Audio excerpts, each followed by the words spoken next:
Mummy મને એક વાત કે હું આપણે લાઇટ બિલ ના ભરત તો આપણને 24 કલાક લાઇટ મળત ના કાજી.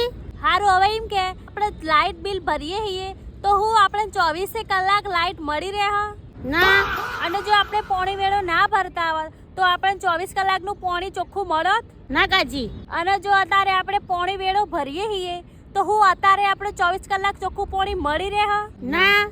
અને જો આપણે આ બધા ઇન્કમ ટેક્સ અને જીએસટી ભરીએ છીએ જો એ ના ભરત તો આપણને હારી નિહાળ આમ હારું દવાખાનું એની સુવિધા આપણને મળત. ના કાજી. અને જો અત્યારે આપણે જીએસટી ને ઇન્કમ ટેક્સ ભરીએ છીએ તો આજે હારી સુવિધાઓ હ હારું દવાખાનું હારું ભણવાનું નિહાળમાં એ આપણને અત્યારે મળે ના તો.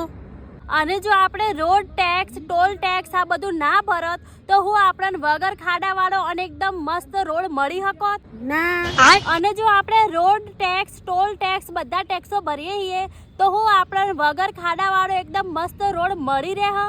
ના. અને જો આપણા દેશમાં સંવિધાન લાગુ ના પડ્યું હોત તો હું બધાને બરાબરનો હક મળત. ના. અને જો આપણા દેશમાં સંવિધાન લાગુ થઈ ગયું હોત તો હું અત્યારે બધાને એમના બરાબરનો હક મળી રહે. ના. તો હારું હવે એ ખબર નહીં પડતી કે પ્રોબ્લેમ ચોકણ હ. મને શું ખબર? પણ મારે જાણવું કે આ બધી પ્રોબ્લેમ થાય હ ચોકણ. આ તો પણ મને શું ખબર છે આ પ્રોબ્લેમ હ? હા પણ એટલો તો હું તમને પૂછું મારા બધું જાણવું કે આ બધી પ્રોબ્લેમ થાય હ ચોકણ. એમાં હું શું કરું?